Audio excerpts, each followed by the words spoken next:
I'm huge believer of mental enrichment for your dog, because that is actually what is going to tire out your dog. People think that the physical exercise, the running, the fetch and all that stuff, that's just adrenaline and endorphins. Right. That's just getting your dog jacked up. So if we can engage their brain, it's really going to help tire them out.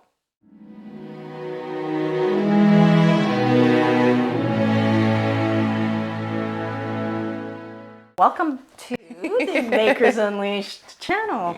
We're back today with our good friend Kyla Denault, who is the dog trainer and owner of Easy Breezy dog training company. And welcome, Kyla. We're so happy to have you and Finley with us. This is Finley, the smartest dog I know. Sorry to my dogs, by the way, but. So Kyla, tell us a little bit about yourself and your background on that has to do with the training of dogs and owners. Yes. To be honest. Yeah. Thanks for having me. This is great. And Finley, you're just too funny. He's being a ham off screen. So my dog training, so it's going to be actually 6 years that my business has been open next month. And it was 4 years of doing it full time as of April. So to me, really, it's been the last 4 years that has truly been, the opportunity and the time to grow Easy Breezy to what it is today. But if we go way back in the day to living in Northern Ontario, I grew up with my dad and uncle who had a pheasant farm. And so we were training the dogs on how to hunt birds and whatnot. So I was so fascinated by that. And I'm such an animal lover that I love spending the days on the farm and cleaning the kennels and feeding the dogs and whatnot. And then when they had puppies, like, oh my God, that was the best day ever. And then so moved to Ottawa for school in well, I won't say, but the late 90s. I'm going to date myself here. And still a young chicken. and I had a great career. I didn't go into any of like animal kind of sector, but I really believe that I needed to do my career as I did to give me all the knowledge and tools that I need to have a full-time business. But in like the early 2000s, I started babysitting a colleague's dog, and then another colleague's like, hey, I hear you're babysitting Leo. You want to babysit Starbucks? And kind of started that. So I opened up one of the first cage-free dog kennels in the early 2000s. And in 2006, I bought 4 acres out in Saint Albert near the cheese curd factory, which was really dangerous to live like 3 kilometers from the cheese curd factory. Oh my God. So good. It was so good, like literally fresh, still warm, Wow. yeah. And then, I ran that till 2009, but I was working full time, running a full-time business. So decided to sell it in 2009 and then moved here to Orleans. And, it kind of happened organically with the dog training. I happened to run into a lady. Okay. Finley's trying to make out. Come here, Finley. I did wear perfume. I'm sorry. Yeah, there we go. Okay, we're going to sit. And yeah, it just kind of happened organically. I met a lady in the park who was having issues with her dog. And I said, well, maybe I can help you out. I own a cage-free kennel for 7 years. And so did that. And then another one and another one. I was like, oh, you know what? I really love this. I love helping people. So I decided to get my dog trainer certification and started Easy Breezy dog training. And then I hit 2019. I was coming up to 20 years of graduating college and coming up to that 20-year mark. I'm like, oh my God, I'm getting old. I'm like, really?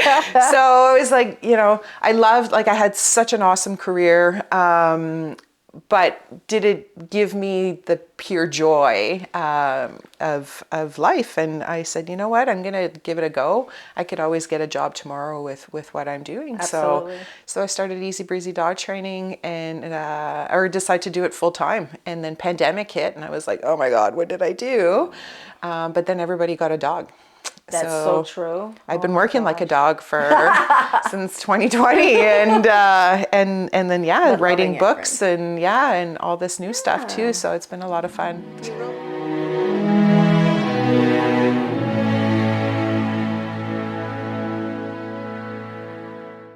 You wrote books. That's exactly that. It's a segue to my next question. Oh, perfect. Yeah. You're doing well with your books. You have your books in stores. I Can you do. elaborate on? Yeah, so this was like something I'd never even thought I would even do, right? Like I never thought I'd be an author. So I had the idea for Brain Games for Your Dog pre-COVID. I'm huge believer of mental enrichment for your dog because that is actually what is going to tire out your dog. People think that the physical exercise, the running, the fetch and all that stuff, that's just adrenaline and endorphins. Right. That's just getting your dog jacked up. Just think of you go to the gym, right? You feel super energized after, where you spend a day studying, or when I used to do budgets all day long, right? I'm brain dead by the end of the day. True. So it's the same thing with dogs. If we can engage their brain, it's really going to help tire them out. So I had 150 ideas, and then I realized that's a lot of work, right? And so I brought it down to 50. It'll be 3 volumes, and COVID gave me the opportunity to really kind of finish writing it, and all of my books are interactive. There's QR codes, so I had all the videos to film with Finley, with all the ideas. Finley, come here, come touch. Come touch, thank you. And so I was like, I'm gonna get this done in 3 months. And it took 1.5 years to do. So writing a book is not easy. It's a lot of work. I bet. And just rereading and the proofreading and the formatting. And so I published Brain Games for Your Dog October 2021. And it's been really good. It's in the Ottawa Artisan stores and all the malls in Ottawa. It's in Stray Dog Brewery, carries it, Critter Jungle, and then on Amazon. Amazon provides such an amazing platform to be, like I've sold books in Japan, in Australia, and Germany, and France. Yeah. And then Christmas time last year, I published the French version of Brain Games for Your Dog, and believe it or not, it's my top seller on Amazon, and France being my #1 market. Wow. Yeah, so that's pretty cool. And then this past April, I published 2 coloring books, an adult and a children's one, and the adult one is called My Dog is a Beep. And the kids one is Bad Dog, and the whole premise of these coloring books, right, they're very tongue-in-cheek. I'm all about the fun and being funny and don't take myself too seriously. So nice. It's really about dogs aren't bad. They're not jerks. We need to take the time to train them and to set them up for success. So I created this coloring book where it's like coloring, you got to find hidden objects. There's training tips, and then there's actually a QR code that you scan, and it's Finley and I showing some fun circuits, some training circuits. I actually looked at those. They're really cool. They're very informative and could help a lot of people for sure. Absolutely. Yeah. So those are the 4 books that I have currently available. Is there any other, you have 2 more or 3 more? Oh, I have like a million ideas, but it's finding the time to write, right? Like my dog training business is full time. I'm super busy. So it's finding the time to be able to be creative and write. And that's where I'm struggling. Yeah. Last year in November 15th to January 16th, I left to go to Costa Rica for 2 months. Wow. Number 1, it had been 3 years since having a vacation, right? COVID. Number 2, I was burnt out. I just worked so much. It was such a huge influx of clients in such a small amount of time, and just the time to create stuff. So I finished the French version of the Brain Games Dog. I did my online training academy, which was a huge beast. It was all my content that I created over the last 6 years. So now it lives in an online academy. Started the My Dog is a Beep. Starts with A, ends with Hole, and it just gave me the time to focus and write every day. So now that I'm back, I have the French version of those coloring books, but I haven't had the time to really sit and focus on it because I'm busy doing. So now you have to go through them all and make sure that you're editing it properly and making sure that everything. So you're doing all of that? Yep. Oh, wow. Yeah. So the coloring books, I designed them myself. I did it all myself. Really? The Brain Games for Your Dog, I had hired a graphic designer at that time. This was, 2021. So big bucks. Like I wanted to produce a real good quality product, and I've heard like people love the format and the look of it. But I wanted to start. I actually really love graphic designs. It's something that I didn't know I really enjoyed, but I do. So I started just teaching myself, and so this one I kind of like the brain game, or the coloring books are a little bit more because I'm the one that did them, right? So I feel them a little bit more proud, and yeah, and they're fun. Like they're you said, so fun. They're very engaging, and what's the word I'm looking for? The interaction of it is very easy for the kids as well as for the adults. So you're hitting all audience. Yeah, I had a friend reach out. He's in Regina, saying that I had sent him some coloring books for his two boys because he's from Costa Rica, and he sent me like this hot sauce that I absolutely fell in love with. So when I got the hot sauce, I'm like, oh my god! So I sent him a thank you for some coloring books for his boys, and he said his boys were, they loved the books. They were sitting there reading it, and he woke up in the morning, and one of his boys had the book, and he was reading it and wanted to go to the library and go get some books on dogs. Nice. So it was so cool to see that my book kind of inspired. Absolutely. And the kids enjoy. And that's, even the Brain Games book, I really made it simple, easy to read. And yes, you're going to hear the in the microphone, eh? You're being a good boy. So good cute. job. Yeah, so it's just fun that the kids enjoy it, and they want more, right? They want to learn more. Yeah, and that's what's important. You're hitting, the younger ones so that they can learn how to treat pets and how to train them, and because a lot of people that have pets, I hate to say it, shouldn't have pets because they're either they're neglecting them or they're not engaging with the pet, and so the bad behavior starts, and then they think the dog is like stupid. I'm sorry there. I'm just saying it, but so it's good to have that reach the young ones so that they can actually grow up and knowing what to do when they have pets as they get older. They're a lot of work. Dogs Yes, are a they lot are. of work, and people don't realize that. And I think during the pandemic, people had the time now, so they got dogs. But then life's, with kids' sports and whatnot, we need to make time. We need to make time for them. And the training is not easy. And like I got Finley at 2, and oh boy, like he was such a barker, being a sheepdog, right? Super protective of the property, and so I had to work on that. But his barking, it was seriously 2 years of constant, I call it CPR, consistency, patience, and repetition, and being really consistent with his rules, lots of patience. Oh my God, there was days I'm like, just shut up. Oh, I know. But then I'm like, oh, thank you, Finley, thank you, touch. Yeah, you know that. The patience, right? Absolutely. And then repetition, right? Practice makes perfect. So these expectations that people have, especially with puppies, to listen and behave by the time they're 6, 7, 8 months old. I'm like, okay, your dog's 8 months old, which means you've only had him 6 months. It's not enough time for that repetition, right? It takes time. Yes, and as they age. And you're so cute. Who knew you're going to get a doggy facial today? You're a cutie. Now, I also noticed that you were on Rogers TV.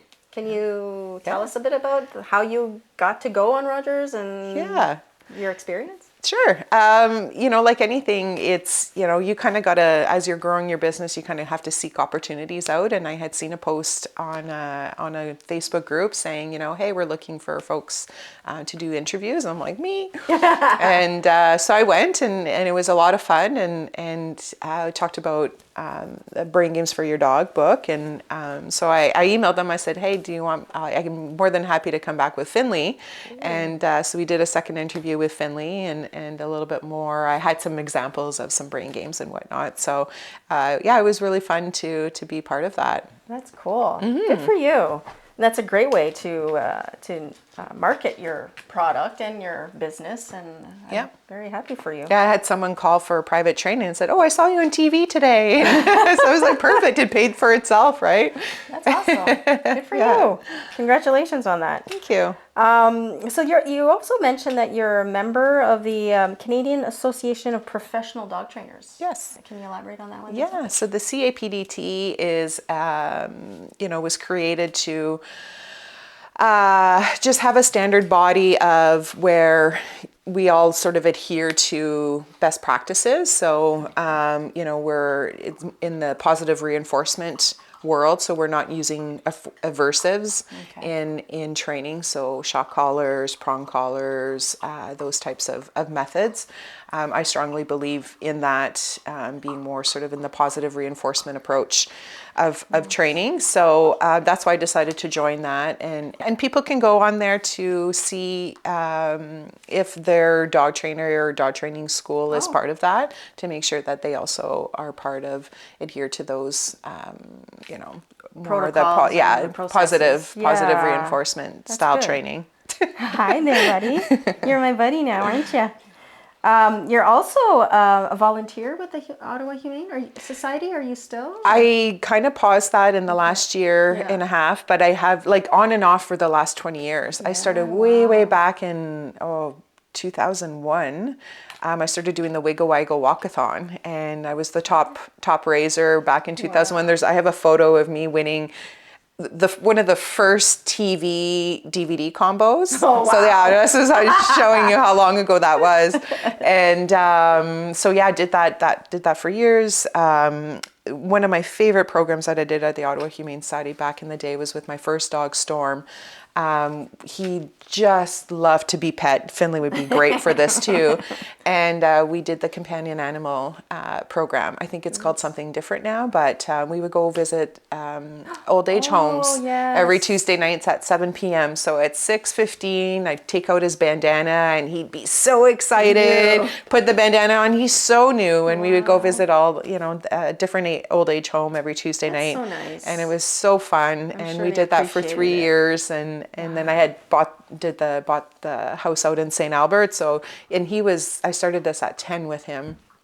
So I felt at 13, the drive back and forth would have just been too much for him. But, and then pre-pandemic, I started as a canine interventionist at the Humane Society. So just going in and helping those dogs, a little bit more challenging issues. So would just help them with certain things. And, but business just got too busy, so I had to put that on hold. And I'm in East and they're in the West End. Yeah, there's that. But I also volunteer with the with Heritage Canada. So Winterlude, Canada Days. I'm a volunteer coordinator. So with all my experience in event planning and whatnot in my career, started doing this a number of years ago, and I just got my 10-year certificate at the Winterlude celebration this past March. So that was pretty cool. I was like, oh my God, it's been 10 years already. Time flies. It is, yeah. But it's so fun. There's such a good ladies that kind of, and men that run it. And it's always fun to be part of. And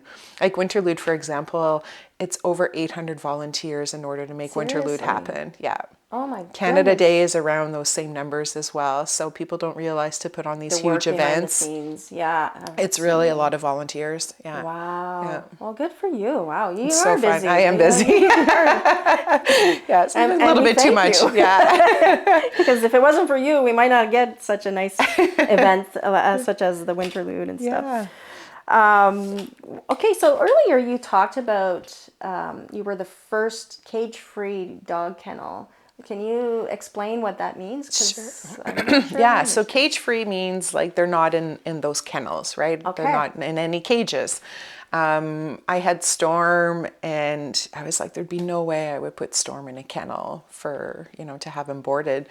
And I started doing some research. This is also too early days of internet, right? When I was doing advertising, it was in newspapers and flyers and stuff. So, I don't think there was really any to that scale, right? And so it wasn't for all dogs, right? Was it hard? It was.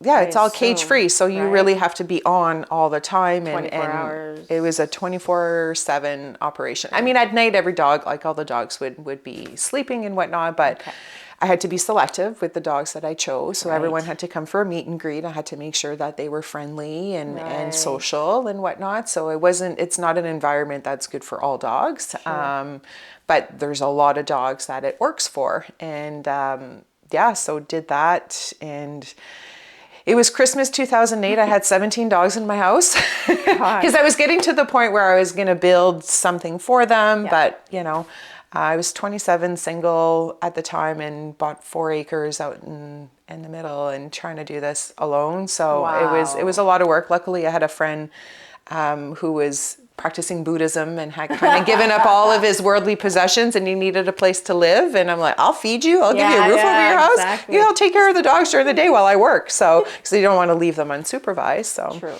yeah, so that's kind of how the cage free kind of came about, and it just kept growing and growing and growing. And I actually sold the business. The people that took over continued to run the business up until, unfortunately, the pandemic. They could not survive that first year, and unfortunately they closed their doors. They had ran it for 12 years and I had it for 7, so it was really it was really unfortunate.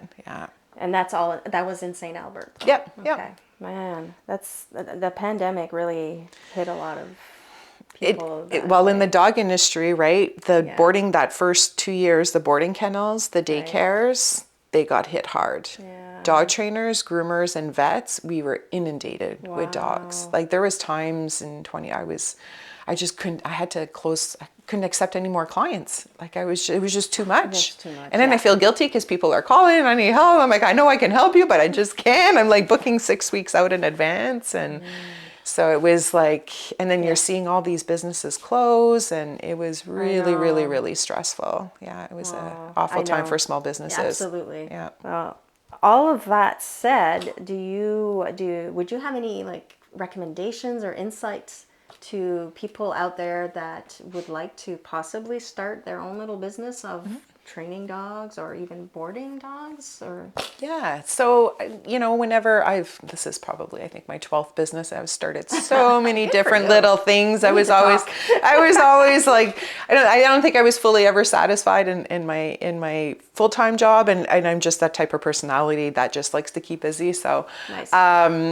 first thing, research, right? You got to research your market. You got to know what you're getting into, see who your competitors are, you know, what they charge, find out the industry standards, you know, rules, regulations for what you're doing. Anybody could really call themselves a dog trainer. That's a thing. There's no regulation in Canada for dog trainers. So anybody could say, I'm a dog trainer. So, you know, start educating yourself. There's some great schools out there that can give you the education that you need. For me, what I found really helped me was those 7 years of boarding, because it's all about body language. Dogs communicate with their body language. So I know what's going on just by looking at a dog and how they're feeling. So that's the biggest piece that people don't realize. So just start exposing yourself to that. And just know it's not easy, right? Things take time. And you got to wear so many hats being a dog trainer. Like I've got to learn Facebook ads, Amazon ads. You got to be great at social media. You got to be website building, the whole financial aspect of it, you know. Administration and everything, right? So much work. Being a solo entrepreneur is, you got to realize, I basically work 7 days a week. I work all the time. I love what I do though. So to me, it doesn't feel like work. And I'm in that sort of still creative phase of things. So this just like, I just crave it. I love it. But it's, you know, you got to figure out what you want to do, and financially too. I'm alone. I don't have anyone to help me pay the bills. So when I decided to do this full time, like it was a big, huge risk, right? I have a mortgage, I have car payments, and I've got no income coming in. So it was a big risk for me at that time. In 2012, I did leave the corporate world and started up a business. I was in debt. It was just not the time. I was so stressed financially. Whereas this time around, I was smart about it. I made sure I had a plan. I had like 10 months of what do you call that? Buffer. Like your income, like your financial or your housing costs that I had kind of set aside. I had savings. I didn't have any debt. So it was the right time to sort of do that without that financial burden, right? Yeah, exactly. And then the boarding, you know, there's great money to make in boarding. It's just a 24/7, 365 a day business. You can't leave. You can't go on vacation when you want to or anything, unless you have that flexibility of not booking for a week or two. But when's the busiest, right? Exactly. Weekends, long weekends, summer, and Christmas. That's I didn't right. spend Christmas with my family in 7 years because that was my busiest time. And that's what it was Christmas 2008. I had 17 dogs in my house. Oh my gosh.